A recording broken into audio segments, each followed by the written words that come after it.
स्वागत है आप सभी का स्टार न्यूज में। मैं हूं आपके साथ जुबैर चौधरी। वक्त तो चला है देश लाइव का, जहां सबसे पहले बात करेंगे महिला आरक्षण बिल की, जो कि लोकसभा में पास हो चुका है। इस मौके को पीएम मोदी ने खास भी बताया है। तो प्रधानमंत्री नरेंद्र मोदी ने लोकसभा में महिला आरक्षण विधेयक के पारित होने को भारत की संसदीय यात्रा का स्वर्णिम पल करार देते हुए गुरुवार को कहा कि मातृशक्ति का भरोसा देश को नई दिशा देगा। पीएम मोदी ने निचले सदन में इस विधेयक को पारित करने में व्यापक सहयोग के लिए सत्ता पक्ष और विपक्ष के सभी सदस्यों का आभार भी जताया है। बता दें कि 20 सितंबर को संसद और विधानसभाओं में महिलाओं को 1/3 आरक्षण के लिए लाया गया नारी शक्ति वंदन अधिनियम बिल लोकसभा में पास हो चुका है और ये आज राज्यसभा में पारित किया गया है, जिसको लेकर चर्चा भी लगातार की जा रही है। इस दौरान प्रधानमंत्री नरेंद्र मोदी ने कहा कि इसके हकदार इस सदन के सभी सदस्य हैं, इसके हकदार सभी दल के सदस्य और सभी दल के नेता भी हैं।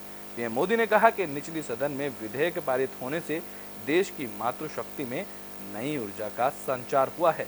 लोकसभा में महिला आरक्षण संबंधी संविधान विधेयक साल 2023 बुधवार को करीबन 8 घंटे की चर्चा के बाद 2 के मुकाबले 454 वोट से अपनी स्वीकृति दी, जिसमें निचले सदन में कांग्रेस, समाजवादी पार्टी, तृणमूल कांग्रेस समेत सभी विपक्षी दलों ने विधेयक का समर्थन किया। बता दें कि संसद के विशेष सत्र में लोकसभा से पास होने के बाद महिला आरक्षण बिल राज्यसभा में चर्चा के लिए लाया गया, जिस पर चर्चा की जा रही है।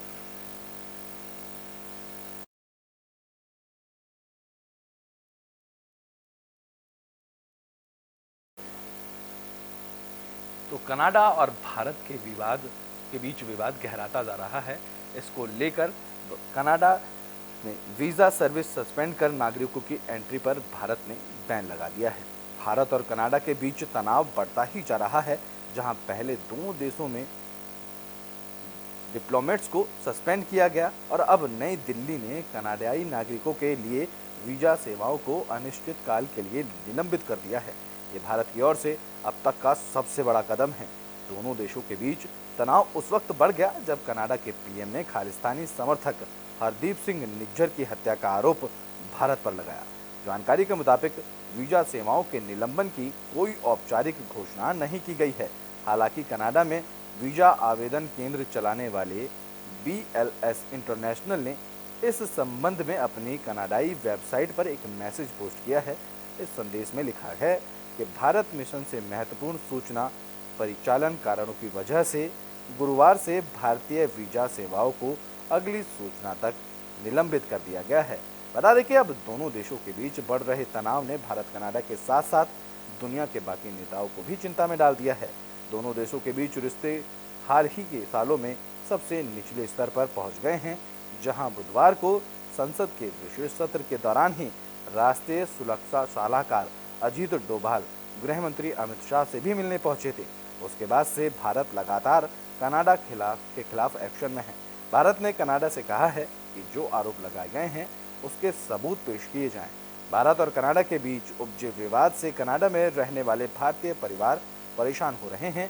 कनाडा में रहने वाले भारतीयों को भी डर है कि दोनों देशों के बीच तनावपूर्ण रिश्ते के कारण भविष्य में विजिटर और स्टडी वीज़ा मिलने में देरी हो सकती है, या ये भी हो सकता है कि भारतीय छात्रों के लिए वीज़ा की सीमा भी तय कर दी जाए। इस दौरान शिरोमणि अकाली दल के अध्यक्ष सुखबीर सिंह बादल ने कहा है कि बहुत सारे पंजाबी कनाडा में बस गए हैं। पंजाब में दहशत का माहौल है, इसलिए भारत और कनाडा की सरकारों को इस मुद्दे का समाधान ढूंढना चाहिए। इसका भारत कनाडा संबंधों पर बड़ा प्रभाव पड़ रहा है। सिखों को आतंकवाद से जोड़ा जा रहा है और एक गलत धारणा बनाई जा रही है। इसे रोकने की ज़रूरत है।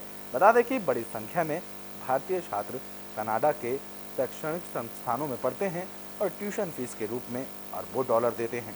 जहां Canadian bureau of international education के अनुसार भारतीय छात्रों ने साल 2021 के दौरान कनाडाई अर्थव्यवस्था में 4.9 अरब डॉलर से भी अधिक का योगदान दिया।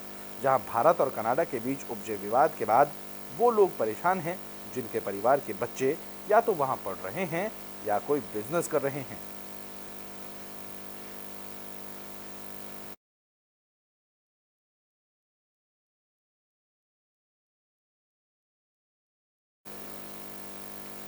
बुलेटिन में बात मणिपुर की कर लेते हैं, जहां मणिपुर में अभी भी हालात बेकाबू हैं।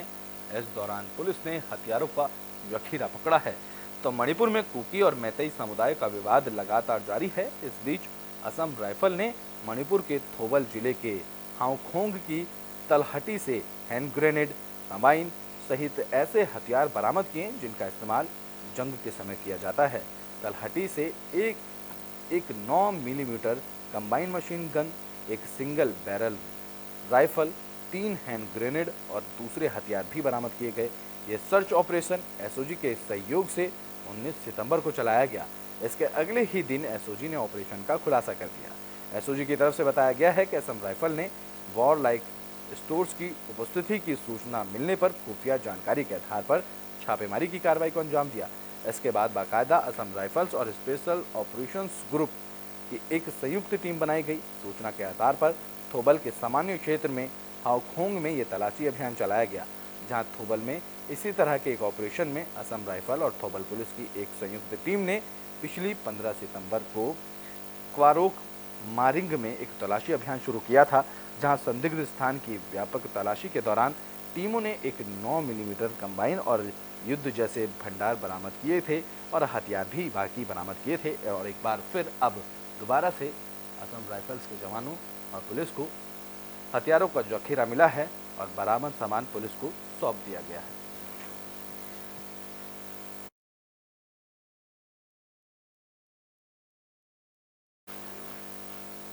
तो बुलेटिन में बात कर लेते हैं कुली बने राहुल गांधी की। बता दें कि राहुल गांधी आनंद विहार पहुंचे। इस दौरान वो कुली के कपड़ों में नजर आए। तो कांग्रेस नेता राहुल गांधी गुरुवार को दिल्ली के आनंद विहार रेलवे स्टेशन पर पहुंचे, जहां उन्होंने कुलियों से मुलाकात की।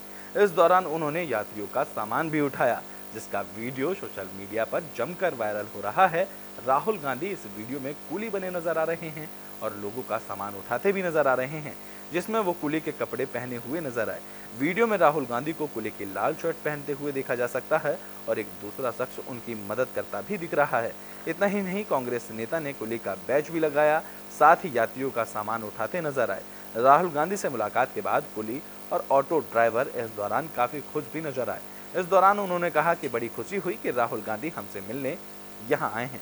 इस दौरान लोगों ने बताया कि राहुल गांधी ने कुलियों को आश्वासन भी दिया है कि वो उनकी सारी समस्याओं को सरकार के सामने रखेंगे और परेशानियों को हल किया जाएगा। बता दें कि राहुल गांधी पिछले कुछ समय से लोगों से लगातार मिल रहे हैं। इससे पहले उन्होंने हरियाणा में ट्रैक्टर चलाया था और किसानों के साथ खेत में धान की रोपनी की थी। इसके बाद उन्होंने मोटर मैकेनिक से भी करोल बाग में मुलाकात की थी और एक बार फिर से दिल्ली के आनंद विहार पर राहुल गांधी कुली की ड्रेस में नजर आए।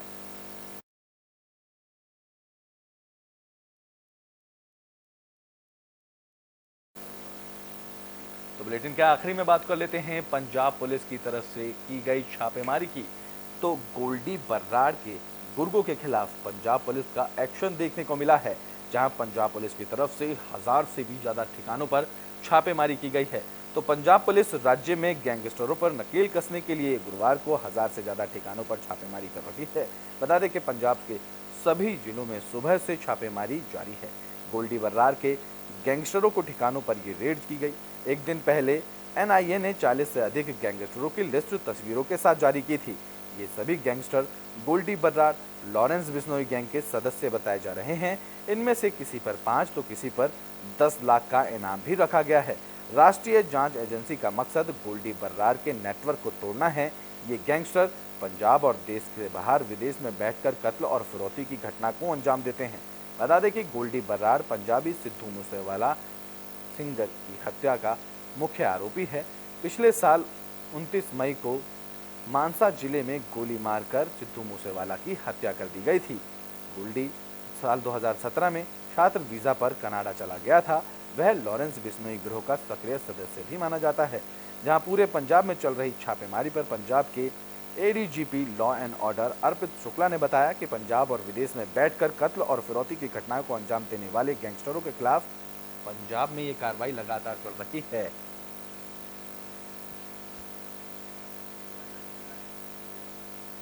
देश लाइव में अभी के लिए बस इतना ही। देश और दुनिया की तमाम खबरों के लिए देखते रहें एबीसी टाइम्स।